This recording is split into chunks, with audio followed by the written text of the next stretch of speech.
शाश्वत झरणा YouTube channel को समस्त भव्य श्रोता और दर्शक मानक हार्दिक स्वागत एवं नमस्कार। आज विषय है मानस गायत्री, जहाँकि गोस्वामी तुलसीदास द्वारा रचित श्री रामचरित मानस बालकांड रही।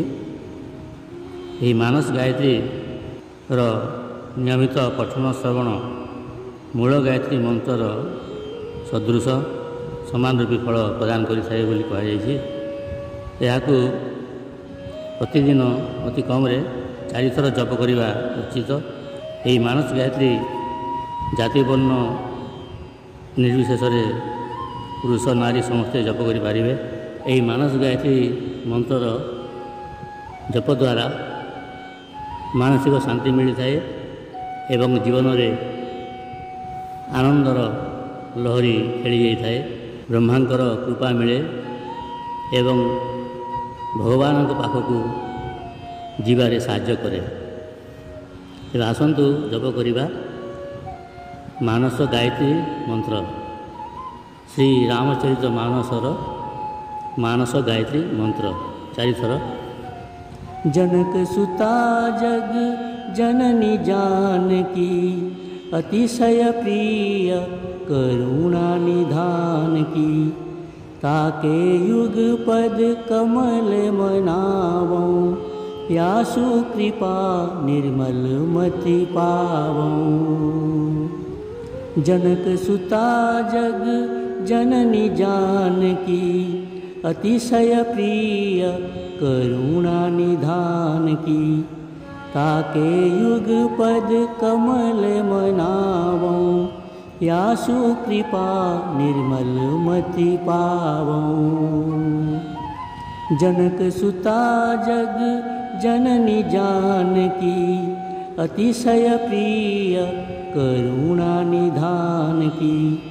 ताके युग पद कमल मनावों, यासु कृपा निर्मल मति पावों। जनक सुता जग जननी जानकी, अतिशय प्रिय करुणा निधान की। ताके युग पद कमल मनावों, यासु कृपा निर्मल मति पावों। सही मानस गायत्री ओडिया भाषा से जगबंधु महापात्र तुलसी रामायण रही से ओडिया लिखिं।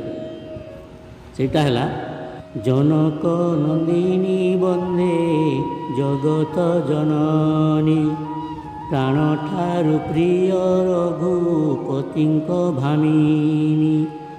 तांको चरण कमले मागे जोड़ी कर, निर्मल हेउ मो मति पवित्र अंतर। जनक नंदिनी वंदे जगत जननी, प्राण ठारु प्रिय रघुपति भामिनी।